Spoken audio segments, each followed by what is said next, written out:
오늘 우리에게 주시는 하나님의 말씀은 로마서 3장 21절부터 31절까지의 말씀인데요. 읽기는 21절부터 26절까지 저와 여러분이 교독해서 읽도록 하겠습니다. 제가 먼저 읽겠습니다. 이제는 율법 외에 하나님의 한 의가 나타났으니 율법과 선지자들에게 증거를 받은 것이라.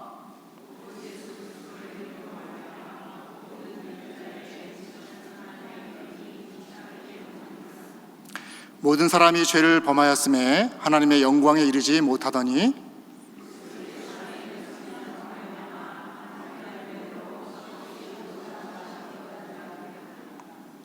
이 예수를 하나님이 그의 피로써 믿음으로 말미암는 화목제물로 세우셨으니 이는 하나님께서 길이 참으시는 중에 전에 지은 죄를 간과하심으로 자기의 의로우심을 나타내려 하심이니 곧 이때에 자기의 의로우심을 나타내사 자기도 의로우시며 또한 예수 믿는 자를 의롭다 하려 하심이라. 아멘. 우리 말씀을 듣기 전에 그 옆에 있는 분하고 또 인사를 하고 교제하면서 마음 문을 여시고 하나님의 말씀을 나눴으면 좋겠습니다. 인사하실 때 옆에 있는 분 샬롬이라고 인사를 한번 하겠습니다. 샬롬. 네, 샬롬. 네. 샬롬이 무슨 뜻인지 아시죠? 주님의 평화가 함께하기를 바랍니다 라는 뜻인데요, 하나님께서 우리를 예수 그리스도를 통해서 화목제물로 우리에게 주셔서 우리가 하나님과 우리 사이에 화목이 생겼고 그것 때문에 또 우리가 서로 화목하게 될 줄로 믿습니다. 참 평화를 찾기 어려운 시대를 우리가 살고 있는 것 같습니다. 이 참 평화가 없는 이 시대에 하나님께서 우리 교회 가운데 하나님께서 주시는 참된 평화, 하나님만이 주실 수 있는 그 평화가 넘치는 우리가 교회가 되었으면 하는 그런 마음이 있습니다. 오늘 설교의 제목이 하나님의 의, 하나님의 은혜라는 제목으로 말씀을 나누고자 하는데요. 하나님의 의, 하나님의 은혜, 이 본문 말씀에 나오는 말씀입니다. 하나님께서 우리에게 주신 의, 또 하나님께서 은혜로 주신 그 의에 대해서 말씀을 나누려고 하는데요. 특별히 오늘 본문 말씀을 볼 때에 두 가지 접속사에 좀 초점을 맞추면서 말씀을 보려고 합니다. 그 두 가지 접속사는 그러나와 그 다음에 그런즉입니다. 그러나와 그런즉. 21절 말씀과 27절인데요 21절 말씀을 보면은 먼저 그러나인데, 그러나 이제는 율법 외에 하나님의 한 의가 나타났으니 이렇게 말씀을 합니다. 개역 개정판에는 원래 그러나라고 하는 접속사가 빠져 있습니다. 원래 한국 사람들은 이 접속사를 잘 안 쓰는 그런 습관이 있는데요, 원문에는 그러나라는 그런 접속사가 들어가 있습니다. 그래서 세번역에서는 그걸 살려서요, 그러나 이제는 율법과는 상관이 없이 하나님의 의가 나타났습니다 라고 이렇게 번역을 하고 있고요, NIV에서도 보면은 but이라는 접속사를 붙이고 있는 것을 봅니다. 그러나, 그러나라고 하는 접속사하고요, 그다음 27절을 보면은 그런즉이라는 접속사가 또 있습니다. 이 두 가지 접속사를 가지고 하나님께서 우리에게 주시는 하나님의 의와 또 그 은혜, 그런 하나님의 은혜로 주시는 것인데 그 은혜가 얼마나 풍성한지를 함께 나눠보도록 하겠습니다. 로마서 본론이 1장 18절부터 쭉 이어집니다. 그런데 로마서의 본론이 크게 몇 단락으로 이렇게 나눠지는데요, 첫 번째 단락이 어디까지냐면 5장까지입니다. 그런데 이 5장까지, 로마서 1장 8절부터 로마서 5장까지 그 부분을 둘로 나누는 부분이 있습니다. 그 부분이 뭐냐면 오늘 바로 읽은 이 그러나라고 하는 접속사가 그 둘로 나눕니다. 어떤 학자들은 이 그러나라고 하는 접속사를 가지고 그 전을 BC라고 이렇게 표현을 합니다. 여러분, BC 하면은 before Christ죠. 예수님이 오시기 전. 그러니까 예수님이 오시기 전의 상태가 어떤지를 그 전 단락에서 보여주고, 그 다음에 개인적으로 얘기한다고 하면은 예수님을 만나기 전, 예수님이 우리의 삶 가운데 들어오기 전에 우리의 삶의 모습이 어땠는가를 보여주는 것이 바로 이 그러나 전에 그 문단에서 보여주는 말씀이고, 그 다음에 그러나 후 3장 21절에 나오는 그러나 그 다음에 이어지는 것을 AD, 아노 도민이라고 하죠. 주후라고 하죠. 그러니까 예수님께서 오신 후에, 개인적으로 말하면 예수님을 만난 후에, 예수님께서 우리의 삶으로 들어오신 후에 그 삶의 모습이 어떤 것인가를 보여주는 것이다 라고까지 얘기를 합니다. 그래서 어떻게 보면 이 그러나라고 하는 접속사가 굉장히 중요한데 그러나라는 이 접속사를 중심으로 해서 우리 그 전의 모습, 예수님을 우리가 알지 못했을 때에, 예수님이 이 땅에 오시기 전에, 예수님이 이 세상 가운데 오시기 전에 우리의 모습은 어땠는지를 우리가 그동안에 계속 봤습니다. 1장 18절부터 3장 20절까지 계속 보았습니다. 기억하시나요, 여러분? 처음에 보면은 그 불경건함과 불의, 그것 때문에 죄의 목록들이 쫙 나열되지 않습니까? 그죠? 그리고 그 불경건함과 불의를 향해서 하나님의 진노와 심판이 임한다라고 하는 그런 말씀을 계속 봤습니다. 그리고 이어져서 2장에 보게 되면은 사람들 중에 누구는 지혜를 갖고 있다, 지식을 갖고 있다라고 해서 그 지혜와 지식으로 남을 판단하는 사람들이 있는데, 나는 그래도 교양이 있고 또 정직하게 살려고 하고 의롭게 살려고 하는데 왜 나를 심판합니까? 라고 이렇게 자기를 변명하는 사람들이 있고요. 또 한편으로는 유대인들이 있는데, 하나님께서 우리를 백성이라고 하여서 우리에게 율법을 주시고 할례를 주셨는데 어떻게 우리를 심판할 수 있습니까? 라고 변명하는 그 사람들에게조차도 하나님의 심판은 지나가지가 않고 예외가 아니다라고 하는 것을 보았습니다. 이게 바로 비포 크라이스트, 예수님 오시기 전의 그런 모습이죠. 그래서 오늘 로마서 3장 23절에요, 이렇게 말씀하세요. 모든 사람이 죄를 범하였음에 하나님의 영광에 이르지 못했다라고 하십니다. 그러니까 오늘 3장 23절 말씀은 1장 18절부터 3장 20절까지의 말씀을 요약해서 보여주는 겁니다. 모든 사람이, 이 세상에 있는 어떠한 예외도 없는 사람들이 다 죄를 범하였다 말씀하시는 겁니다. 선포하시는 것입니다. 그래서 그들은 하나님의 영광에 이르지 못했다라고 얘기를 하는 것입니다. 여러분, 죄를 범했다라는 게 무슨 뜻입니까? 죄를 범했다. 여러분, 이 범했다라고 하는 것은 원래 침범했다라고 하는 그런 표현인데요, 이 죄 안으로 들어갔다는 얘기입니다. 그러니까 죄 안에 들어가서 죄의 영향력이 아래에 있다는 얘기입니다. 죄 안에 들어가서 죄의 영향을 받고 죄의 컨트롤을 받고 죄에 매여 사는 그런 모습을 보여주는 것이죠. 그래서 이 세상에 있는 어떤 사람들도 이 죄로부터 자유로운 사람이 없습니다. 이 죄로부터 벗어날 수 있는 사람이 없습니다. 그 어떠한 능력을 갖고도 이 죄의 통제력에서 벗어날 수 있는 사람은 한 명도 없죠. 그렇기 때문에 그들이 어떻게 되었습니까? 하나님의 영광에 이르지 못했다라고 얘기를 합니다. 하나님의 영광에 이르지 못했다. 영광이라고 하는 단어는 원래 찬란하고 빛이 난다는 뜻인데요, 원래 성경에서 이 영광이라는 단어를 이렇게 해석하면 잘 보는 것입니다. 그것은 무엇인가? 어떠한 존재의 그 속성이 잘 드러나면 그것이 그에게 영광이 되는 것입니다. 예를 들면 하나님의 영광이다라고 하는 것은 무엇이냐면은 하나님의 하나님 되심이 드러나는 것이 하나님의 영광이 되는 것이죠. 그럼 나의 영광이라고 하는 건 뭐냐? 나의 존재 가치가 드러나는 것이 나에게 영광이 되는 것입니다. 피조물인 우리가 하나님의 형상으로 지음을 받았는데, 우리의 영광이 드러나는 것은 바로 그 피조물인 하나님의 형상으로서의 그 성품을 드러낼 때에 영광이 되는 거죠. 그런데 여기 보니까 하나님의 영광에 이르지 못했다라고 합니다. 하나님의 형상으로서 그 하나님의 형상을 죄로 인해서 잃어버렸기 때문에, 하나님의 형상이 되돌릴 수 없게 망가졌기 때문에 하나님의 영광을 도대체 찾아볼 수가 없는 것이죠. 우리 인간의 상태가 그렇다는 것입니다. 하나님께서 하나님의 형상으로서 귀하게 만든 존재임에도 불구하고 하나님의 형상이 드러나지 않는 모습, 죄 아래에 있기 때문에, 죄의 통제 아래에 있기 때문에 그 모습에 대해서 이야기해주고 있는 것이죠. 그게 바로 우리 비포 크라이스트, 그러나 그 전에 우리의 모습이 그랬다라고 하는 것입니다. 그렇다면 또 남을 판단하는 사람은 어떻습니까? 또는 유대인들은 어떻습니까? 여러분, 남을 판단하고 한다고 하면서 자기 기준을 두고 자기 스스로 이렇게 노력을 하잖아요. 그래서 불교 같은 경우에서는 해탈을 하려고 하고, 유교 같은 경우에는 인을 행하려고 하고, 또 모슬렘이나 아니면 유대교 같은 경우에서는 율법을 지켜 행하려고 그렇게 애를 씁니다. 자기 스스로의 기준을 정해놓고 그 기준에 맞춰서 나도 내 나름대로 열심히 살아보려고 자구자책으로 이렇게 노력하고 애쓰지만은 사실 결국에는 평안이 없거든요. 결국에는 구원에 이르지 못하는 모습을 보게 됩니다.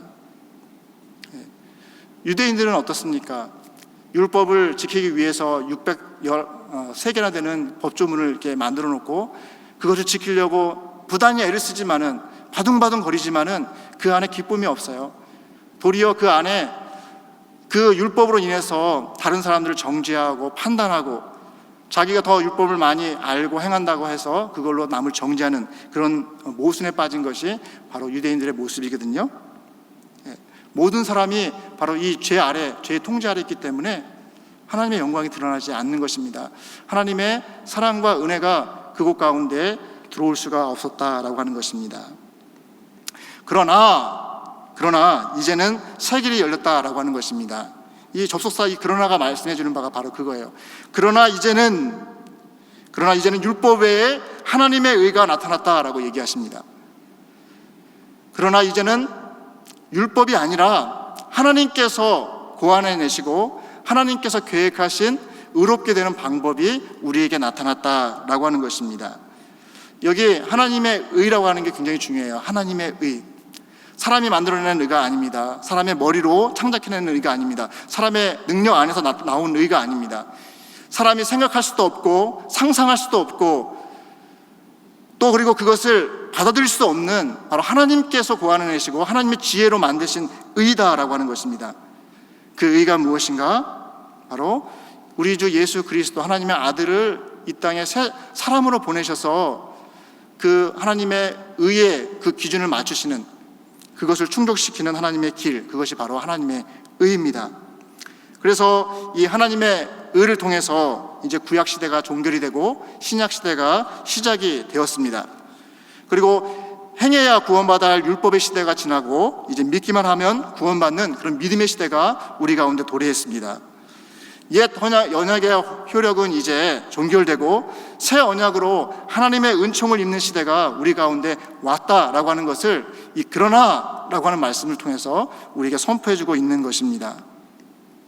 그런데 이 하나님의 의, 하나님께서 계획하신 의는 그냥 하나님께서 그냥 즉흥적으로 만들어서 하신 계획이 아니라는 것을 말씀해 주는데, 그것이 바로 율법과 선지자들의 증거를 받은 것이다 라고 하는 말씀이 바로 그 표현입니다. 이제는 하나님의 의가 나타났는데 이것은 율법과 선지자의 증거를 받은 것이다 라고 이야기를 하는 것이죠. 사실 구약시대에는 하나님께서 예언을 해주시고 알려주셨지만은 잘 몰랐습니다. 하나님께서 어떤 방법으로 사람들에게 하나님과 올바른 관계를 맺는 그 길을 주실지 잘 몰랐어요. 그런데 사도 바울께서는 뒤에 이어지는 로마서 4장과 또 그리고 이 로마서의 대주제라고 할 수 있는 그 하박국 선지자가 말씀하신, 오늘 우리 찬양할 때도 하지 않았습니까? 오직 의인은 믿음으로 말미암아 살리라. 이 말씀을 미리 구약시대 때 이미 예언해 주셨습니다. 아브라함이 이삭을 바칠 때 하나님을 믿고 바쳤기 때문에 그가 그것을 의로 여겼다라고 하는, 하나님께서 그를 의로 여기셨다는 것, 그 이야기를 이미 해주셨어요. 보여주셨습니다. 율법 믿기 전에 믿음으로 말미암아서 의롭게 되는 것을 보여주셨죠. 그러나 구약시대를 살아가는 사람들은 그것을 잘 깨닫지 못했습니다. 아직 가려져 있던 것이죠. 그러나 이제는 그 하나님의 의가 우리 가운데에서는, 이 신약을 살고 있는 우리 가운데에서는 분명하게 나타났다라고 하는 것입니다. 분명하게 깨달을 수 있게 되어졌다는 것입니다. 믿어서 우리 것이 될 수 있게 되어졌다라고 하는 것을 말씀해 주고 있는 것입니다. 하나님께서 제시하고 하나님께서 고안하시고 하나님께서 이루시는 이 참된 구원의 길, 이 구원의 길을 하나님께서 우리에게 알려주고 계셨다는 것, 이게 얼마나 참 귀한지 모르겠어요. 생각할 때마다, 묵상할 때마다 얼마나 감사한지 모르겠습니다. 그런데 문제는 무엇이냐면은 하나님께서 이렇게 우리에게 주신 이 하나님의 의 있죠. 이 하나님의 구원의 길을 우리가 요즘 생활하면서 또 이렇게 교회를 섬겨나가면서 혹시 그 능력이 얼마나 크고 깊고 넓은지, 또 그리고 그 길이 얼마나 위대한 길인지, 정말 그것이 얼마나 값지고 고귀한 길인지 혹시 잊고 있지는 않은지 우리가 좀 점검해 볼 필요가 있다라고 하는 것입니다. 이 복음의 능력, 하나님께서 우리에게 주신 이 복음의 능력을 생각할 때마다 우리 마음 가운데 감격과 기쁨이 솟아오를 텐데요. 그 감격과 기쁨을, 그 능력을 우리가 지금 누리고 있는가 하는 것입니다. 한번 질문을 해봤으면 좋겠어요. 우리 스스로 질문해 보면서 나에게는 이 복음, 하나님께서 고안하신 이 하나님의 의, 이 구원의 길이 나에게는 참으로 능력으로 지금 작용하고 있는가, 그리고 그것은 나에게 감격으로 다가오고 있는가, 또 그리고 우리 교회 가운데서는 그 능력이 정말 이렇게 풍성하게 이렇게 넘쳐나고 있는가라고 하는 것이죠. 그런데 하나님의 고민과 하나님의 희생을 좀 곰곰이 생각해 보면은 자연스럽게 이것이 참 귀한 길이다, 참 귀하다라고 하는 것을 우리가 느낄 수가 있습니다. 오늘 3장 23절부터 26절을 보면요, 사도께서 하나님의 이 구원의 길 있죠, 하나님의 이 의로운 길, 하나님께서 고안하신 이 의의 길 있지 않습니까? 이것을 좀 더 자세하게 설명을 합니다. 여기 보면은 몇 가지 중요한 단어들로 설명하는데요, 24절에 그리스도 예수 안에 있는 속량으로 말미암아 하나님의 은혜로 값없이 우리를 의롭게 하셨다라고 하십니다. 속량이라는 단어가 나오는데요, 여기 속량이라는 단어, 지금은 잘 쓰지 않는 단어이지만요, 이 고대 세계에는 굉장히 많이 쓰인 단어입니다. 이것은 신학적인 단어가 아니고요, 생활 경제적인 용어입니다. 뭐냐면은 고대 세계에는 노예들이 많았습니다. 전쟁 노예도 많았고요, 또 그리고 돈이 없어가지고 팔린 노예들도 많았고, 죄를 지어가지고 노예가 된 사람들도 많았습니다. 어차피 보면은 노예들이 넘쳐났던 그때 시대가 바로 이 예수님 당시 바로 초대교회 시대입니다. 뭐 한국도 마찬가지예요. 얼마 조금만 올라가면은 다들 종들이 많았잖아요. 사실 우리의 조상이 종이었는지도 몰라요, 여러분. 그렇지 않습니까? 노예들이 참 많았던 시대입니다. 그런데 당시에 누군가가 돈을 주고, 그 사람에게 돈을 주고 그 사람을 사면은 그 사람이 노예로부터 해방될 수 있는 길이 있었습니다. 심지어는 노예 신분뿐만 아니라 만약에 범죄를 했어도 돈을 내면은 그 범죄가 면해질 수가 있었습니다. 지금은 보석금 같은 거랑 그리 있지 않습니까? 그때 당시에도 그런 게 있었는데, 어느 정도까지 있었냐면은 사형에 해당하는 그런 형벌이다 하더라도 누가 대신해서 사형을 당하면은 그 형벌이 면해지는 그런 경우도 있었다는 것을 우리가 역사적인 기록에서 볼 수가 있습니다. 바로 이 속량이라는 단어가 그런 단어예요. 속량이라는 단어. 누군가 대신 대가를 치러서 그 사람이 받을 형벌이나 아니면은 어떤 처해진 처지를 바꾸는 것, 그것을 바로 속량이라고 하는 것입니다. 그런데 우리는 죄 아래 팔려서 죄의 노예가 되고 죄 아래서 죽음으로 치닫고 있었는데, 누가 우리를 대신 그 속량을 하시고 우리를 구원하셨다는 것입니까? 바로 하나님께서 보내신 예수 그리스도께서 우리를 대신해서 그 값을 치르시고 우리를 죄로부터 되살았다는 것입니다. 다시 샀다라는 그 표현이 바로 이 속량에 주고 있는 의미라는 것입니다. 이게 하나님의 은혜죠. 하나님의 은혜입니다. 그런데 예수님께서 속량하시는 방법이 무엇이었냐? 바로 그것이 그의 피였습니다. 그의 목숨이었죠. 우리 예수님의 목숨이었습니다. 예수님께서 목숨을 내어주심으로 죽어야 할 내가 죄로부터 풀려남을 받게 된 것입니다. 죄로 인한 사망의 형벌로부터 해방을 받게 되어졌다라고 하는 것입니다. 그게 바로 하나님의 은혜다라고 하는 것이죠. 여러분, 이 부분들 만약에 이렇게 한번 생각해 보세요. 나에게 자녀가 있어요. 특히 아들이라고 한번 생각해 보세요. 우리나라 사람들은 아들을 굉장히 귀하게 여기니까. 아들이 있는데 비단 뭐 다른 존재가 아니더라도요, 옆집에 누가 있는데 얘가 살인죄를 지었습니다. 근데 걔를 구하기 위해서 내 자녀, 내 아들을 대신 죽음으로 몰아낼 그런 부모가 있을까요? 쉽지 않거든요. 감당하기 어렵죠. 상상할 수도 없는 일이죠. 내가 왜 그걸 해야 되냐 하는 게 당연지사이지 않습니까? 그런데 같은 사람끼리도 그런데 하나님께서 인간을 대하신 것입니다. 이것은 창조주와 피조물 관계에서 창조주께서 피조물을 구하시기 위해서 자기 목숨을 버리신 것이거든요. 우리는 이것을 보통 많이 비교합니다. 구데기를 구원하기 위해서 자기 아들을 구데기가 되게 한 것과 똑같다라고까지 얘기를 하죠. 아니면 그거 더한 거죠. 그거보다 더한 거죠. 하나님께서 나를 구원하시기 위해서, 우리를 구원하시기 위해서 그만큼의 대가를 치르시고 그만큼의 희생을 하셨다라고 하는 것, 그것이 하나님께서 고안하신 의의 길이다라고 하는 것, 하나님께서 생각하고 계신 하나님의 그 깊은 고민을 해결할 방법이었다라고 하는 것, 이것을 조금만 묵상한다고 한다면요, 우리 가운데 하나님의 은혜가 얼마나 큰지는 자연스럽게 느껴집니다. 부모님이 우리를 먹여 살리기 위해서 고생한 것만 생각해도 우리 마음 가운데 눈시울이 이렇게 접혀지는데, 우리를 죽음에서 구원하기 위해서 목숨을 내주셨다라고 한다면은 우리 마음 가운데서 감격이 있지 않을 수는 없는 것이거든요. 감사가 있지 않을 수는 없는 것이거든요. 만약에 감사와 감격이 없다라고 한다면은 파렴치한 것이죠. 어떻게 보면, 아니면 잊고 있었을지도 모르겠습니다. 근데 오늘 본문 말씀은, 그러나 이제는 율법 외에 하나님의 의가 나타났으니 바로 하나님께서 우리에게 주신 의의 길이 나타났으니 그것은 바로 하나님께서 그 아들을 보내심으로, 아들을 보내시기까지 희생하심으로 우리에게 주신 의다라고 하는 것을 우리를 하고 생각하라고 하시는 것입니다. 그리고 우리가 이것을 생각할 때 우리 가운데는 하나님의 은혜에 대한 감사와 하나님의 은혜에 대한 찬양이 넘쳐나지 않을 수 없다라고 하는 것이죠. 또 이것은 또 화목제물로도 이야기를 합니다. 화목제물. 우리가 죄에 있을 때는 하나님과 원수였습니다. 오늘 로마서 5장 10절 말씀을 보면은 곧 우리가 원수 되었을 때에 그 아들의 죽으심으로 말미암아 하나님과 화목하게 되었음을 하시지 않습니까? 우리가 죄 아래 있으면은 우리는 뭐 그게 별거 아니라고 생각하지만요, 하나님 보시기에는 원수입니다. 원수. 마치 한 집에 살면서 원수지간으로 사는 것과 똑같아요. 부부 사이가 좋지 않은 사람들끼리는 서로 왼수라고 얘기하죠. 이 왼수하면서 서로 이렇게 얘기하는데요, 우스갯소리를 얘기한다 할지라도, 아니면은 실제로 완수와 같이 산다면, 같은 집안에 살면서 원수와 같이 산다면 그것만큼 지옥이 없을 거라고 생각이 들어요. 그런데 하나님께서 내 자녀들이다, 내 자식들이다 라고까지 하면서 만든 이 피조물인 우리가 자기를 주장하면서 내 마음대로 살겠다고 해서 하나님을 떠나서 죄 아래 살아가는 있는 그 모습, 그것을 성경에서는 원수로 표현합니다. 하나님 입장에서는 원수가 되었다라고 얘기를 하는 것이죠.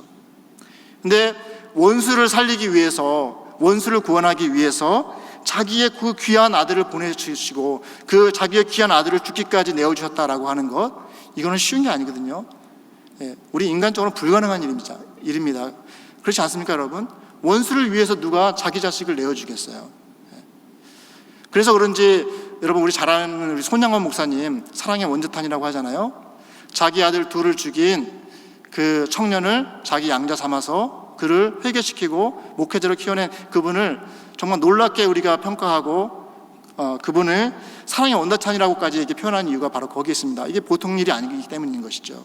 그런데 우리가 하나님과 원수 되었을 때에 원수지간 되었던 우리를 구원하시기 위해서 하나님께서 그 귀한 하나님의 독생자를 우리를 위해서 죽음에 내모셨다라고 하는 것, 이것은 하나님의 정말 희생이거든요.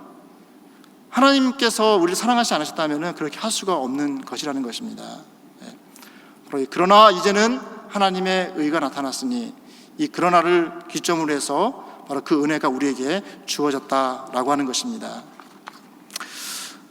이 말씀을 준비하면서 제가 그 어느 청년의 한 간증을 들었습니다.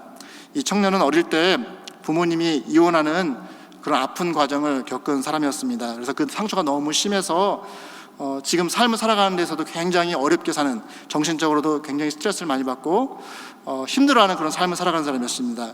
이 사람이 자기의 지금 현재 모습을 이렇게 얘기를 합니다.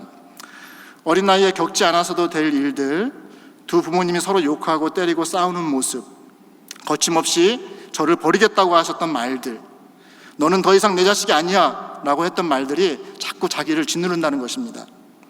그래서 장성했음에도 불구하고 사회생활을 하면 할수록 억울하고 원통하고 화만 늘었고 한의원에 가서 화병약도 지어 먹었다고 합니다. 그럼에도 불구하고 너무 힘들었다고 합니다. 그런데 지금은 더 망가졌다는 거예요.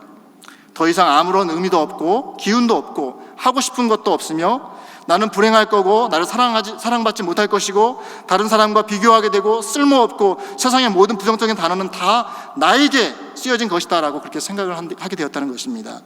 그래서 심지어는 자살 충동까지도 들었다라고 하는 그런 고백을 합니다. 그런데 어느 날 밤에 연애, 결혼, 삶의 이야기가 아닌 복음을 들었다는 것입니다. 라디오를 통해서 복음을 들었다는 거예요. 라디오로 들려지는 설교를 통해서 그 안에서 로마서 설교를 통해서 그 안에서 복음을 들었다는 것입니다. 내가 스스로 해결하기 위해 드렸던 사랑, 관계 회복, 이혼 가족의 심리치료, 이런 것들이 다 사라지고 오직 예수 그리스도라는 6글자가 제 마음에 채워지기 시작했다고 고백을 해요. 그 이후에 아침 저녁으로 말씀을 들으며 하루하루 나아가게 되었다라고 고백을 합니다.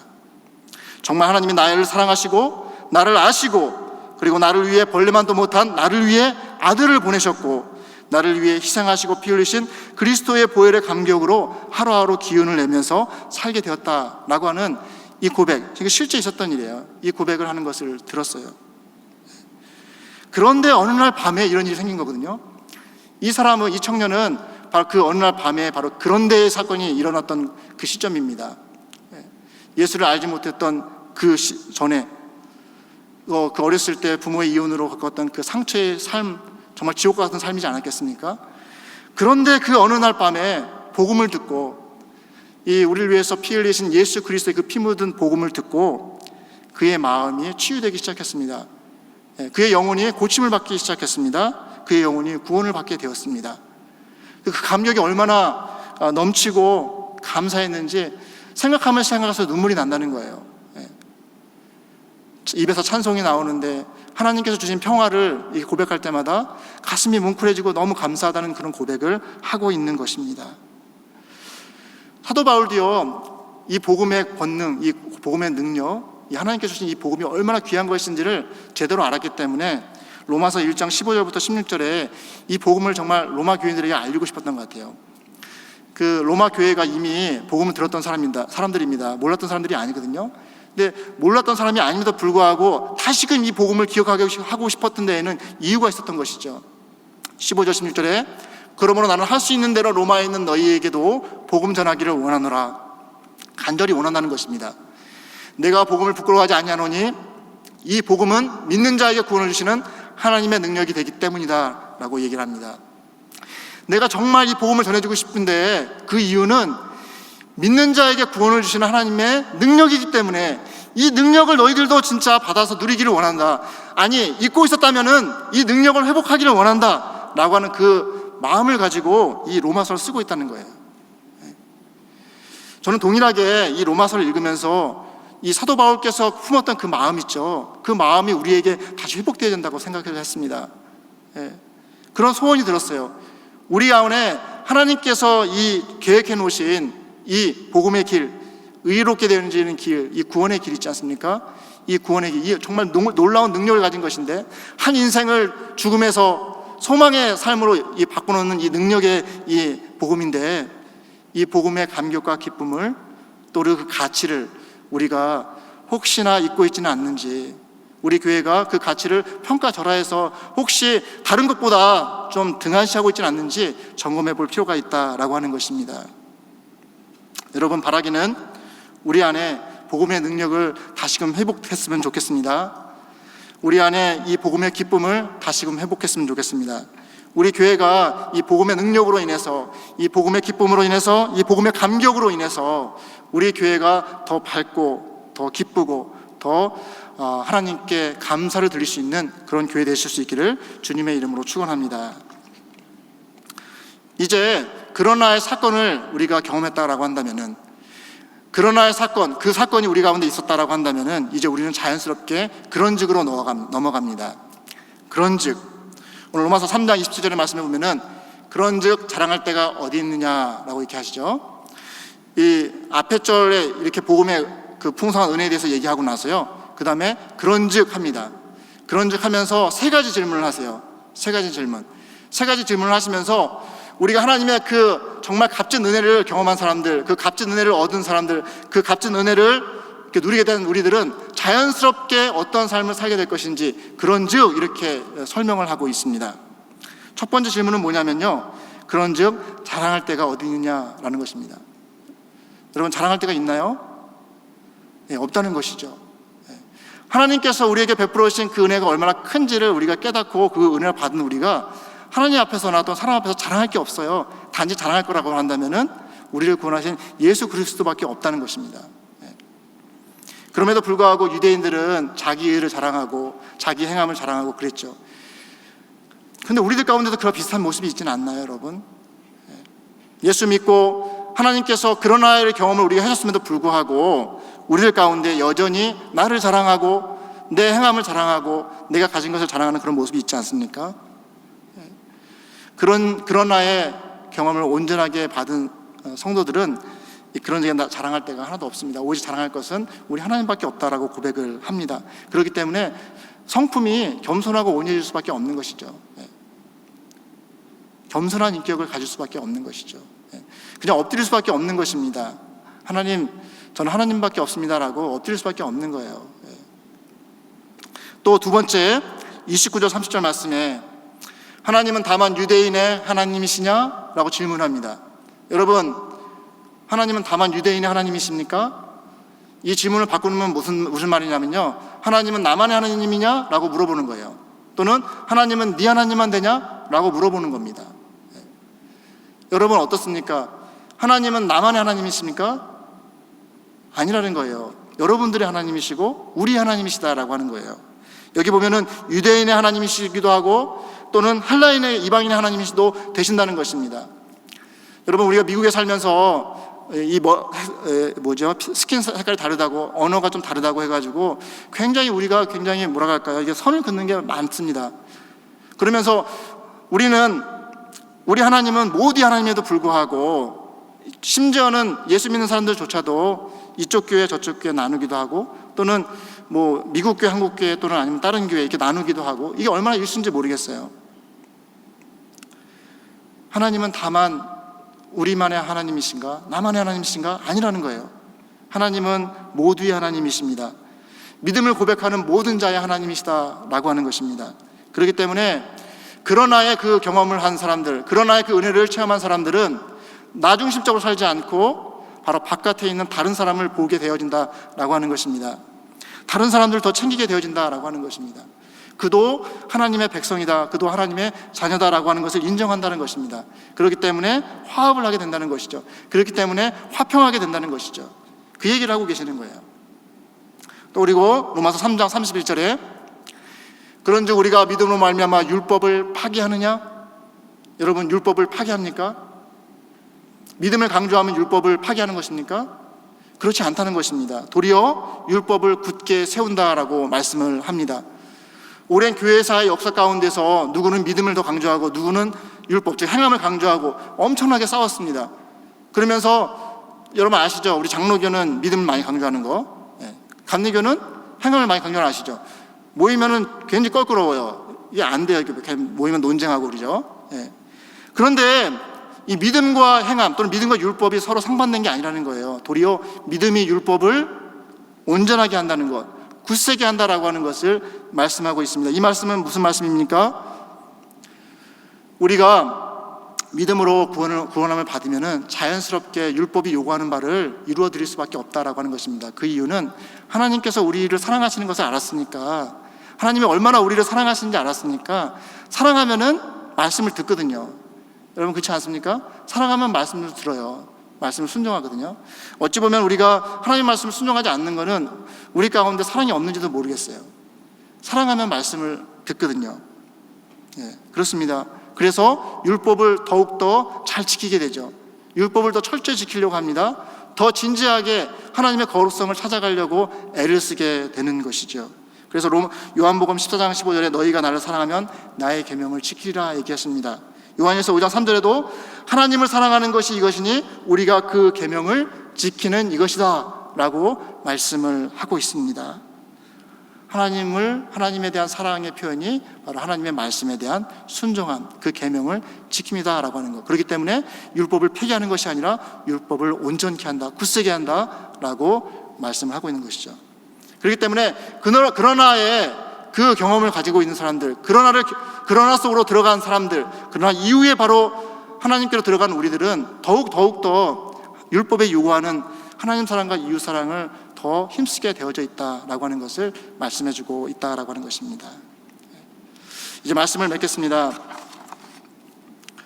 21절과 31절을 좀 비교하면서 보면서 보겠는데요. 그러나 이제는 율법 외에 하나님의 한 의가 나타났으니, 여러분 우리는 그러나를 기점으로 비포 크라이스트, 예수님을 모르기 전에 정말 죽음 가운데 죽음의 증상들을, 죄 가운데 죽음의 증상들을 경험하면서 정말 피폐한 삶을 살았던 존재들입니다. 그러나 이제는 예수님을 믿고 나서 예수님 안으로 들어가고 나서는 하나님께서 우리에게 주시는 그 사랑과 은혜를 충만히 받아서 참된 평화와 참된 기쁨을 누리는 존재들이 되었습니다. 이제 그런즉 우리는 어떻게 살아야 할 것인가? 당연한 수순으로 우리가 나오죠. 가을입니다. 결실의 계절을 우리가 맞고 있는데요. 그리고 10월 둘째 주부터는 세례 교육이 있습니다. 복음의 능력과 복음의 감격을 회복하는 일에 우리 교회가 힘쓰는 교회가 되었으면 좋겠다 하는 마음이 간절히 들었습니다. 이 그러나의 고백을 하는 많은 사람들이 우리 가운데 있었으면 좋겠다는 생각이 들었습니다. 전도를 하면서 그 전도 받은 사람이 이 그러나의 그 경험을 하고 자기의 그 모습을 간증하는 모습을 통해서 정말 우리도 똑같이 감격하고 똑같이 하나님께 감사하는 우리 교회가 되었으면 좋겠다 하는 생각을 많이 했습니다. 그리고 나부터가 바로 이 그러나 속에서 하나님의 능력을 다시 회복하고 그 복음의 능력을 다시 회복하고 또 우리 가정 가운데에서도 복음의 감격을 다시 회복하고 또 우리 자녀들도 마찬가지로 이 복음으로 그러나를 경험할 수 있게 해 주어서 그 가운데서 하나님께 주시는 그 값진 은혜들을 경험하는 우리 교회가 되었으면 좋겠다 하는 마음이 간절했습니다. 바라기는 여러분, 그 소원이 우리 모두의 소원이 되었으면 좋겠고 이 결실의 계절에 그런 결실을 맺는 우리 주님의 몸된 교회가 되시기를 주님의 이름으로 축원합니다. 기도하겠습니다. 하나님 아버지, 감사합니다. 오늘 말씀을 통해서 은혜와 교훈 주심에 감사합니다. 하나님, 복음의 감격을, 복음의 능력을 하나님 회복시켜 주시옵소서. 하나님 아버지, 그러나의 경험들을 우리가 다 갖고 있습니다. 주님, 또 그러나의 경험들을 서로 나누면서 하나님께서 우리에게 베풀어 주신 그 감격스러운 은혜를 풍성히 나누는 교회가 될 수 있도록 인도하여 주시옵소서. 또한 그렇게 되었기 때문에 그런즉 우리는 온유하고 겸손한 주님의 모습을 닮아갈 수 있게 하여 주시옵소서. 나만의 하나님이 아니라 아버지 하나님, 주변에 있는 사람들을 돌아볼 수 있는 우리 교회가 되게 하여 주시옵소서. 하나님의 거룩하심을 추구하는 우리들의 삶이 되게 하여 주시옵소서.